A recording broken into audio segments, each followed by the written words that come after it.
this is we found her going up and down here. She took us to the car. This is and there's two other children in the car. One is an infant. They flagged me down. They thought she was maybe my kid because I was walking to my car. Yeah, one's sleeping on the right and the other one's... Oh, there is two of them in there. March 8th, 2024, a cool evening in Arizona's Westgate Entertainment District. It's around 11 p.m. when several witnesses spot a disturbing sight. A small child, no older than 4, wandering alone through a dark parking lot. No parent in sight, no guardian calling his name. Just a scared, confused child, completely alone. Concerned citizens rush toward the child and begin looking for help. Moments later, they discover a nearby vehicle with 3 more children sitting inside, alone, restless, vulnerable. The car was not running, no adult supervision, no explanation. Witnesses dial 911, and soon, officers from the Glendale Police Department arrive at the scene. Bodycam footage shows the moment officers begin speaking gently with the children, trying to comfort them, trying to understand.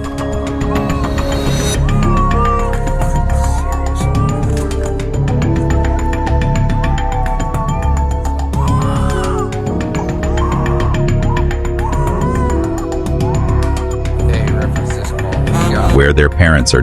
Minutes turn into half an hour. Officers check local businesses.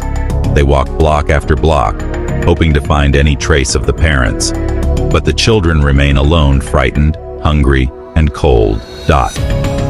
Then 40 minutes later, 2 women approach the officers. They appear relaxed, almost casual. One woman claims she had just stepped away to use the restroom. The other echoes the same story.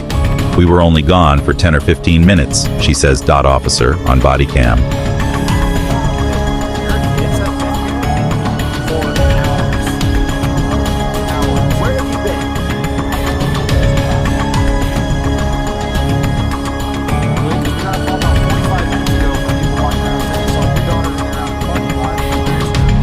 That's a lie.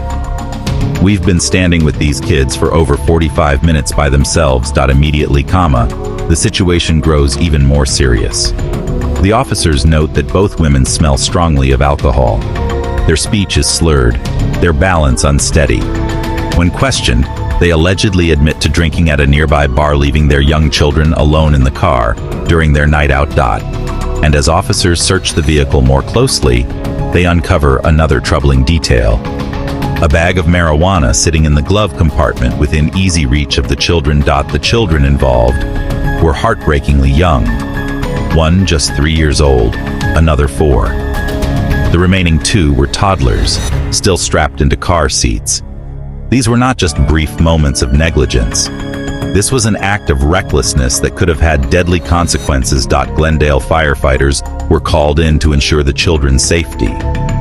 All of them were taken to a local hospital for medical evaluations. Thankfully, none of them were physically harmed.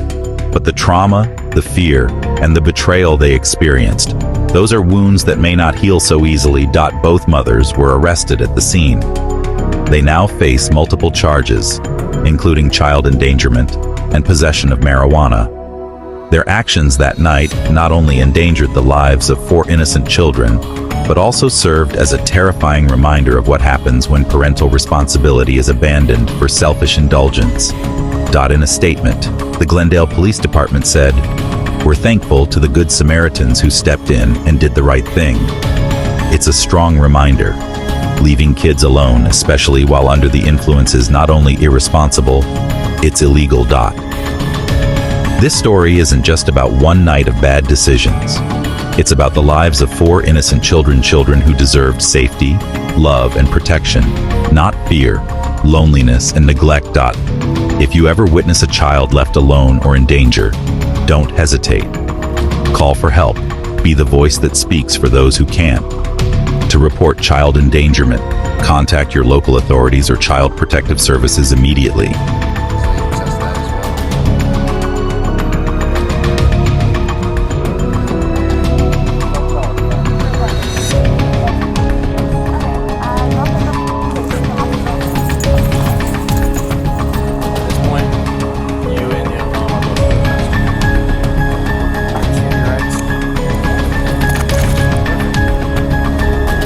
Inside the police station, the two mothers, still under the influence, were processed. Mugshots were taken, paperwork filed, but perhaps the heaviest consequence wasn't in handcuffs or courtrooms. It was the permanent loss of trust from their own children. Child Protective Services were immediately notified. The fate of the children now lies in the hands of family court and social services. It's unclear whether the children will be returned to their mothers or placed in foster care. But what is clear is that those kids spent one of the scariest nights of their lives wondering why their moms weren't there. Incidents like these can create lasting emotional trauma in children. Separation anxiety, trust issues, even PTSD symptoms. It's not uncommon in young kids exposed to such neglect. That night, nurses and paramedics tried to do what the mothers didn't offer: warmth, care, and protection. But even professional help can only go so far when emotional scars run deep. Legally, both mothers now face multiple charges: 4 counts each of child endangerment, possession of a controlled substance, public intoxication, possible DUI if they were seen operating the vehicle earlier in the night. At their first hearing, the judge showed little leniency. Bail was set, and a no-contact order was issued, pending the outcome of a full investigation. According to the U.S. Department of Health and Human Services, over 600,000 children are victims of neglect every year. Sadly, most cases come from people who are supposed to love them the most. The story may seem shocking, but it is far from isolated. Every day across America, children are left vulnerable by those trusted to care for them. Often due to addiction, irresponsibility, or sheer negligence. These incidents should be more than just headlines. They should be wake-up calls for families, for neighbors, and for communities. So what can we do to prevent tragedies like this? Speak up. If you see a child left alone in a car or in danger, call 911 immediately. Support local programs that help struggling parents, especially those facing addiction. Educate your community on the dangers of drinking while parenting or driving. And most importantly, never assume someone else will intervene. Be the one who does.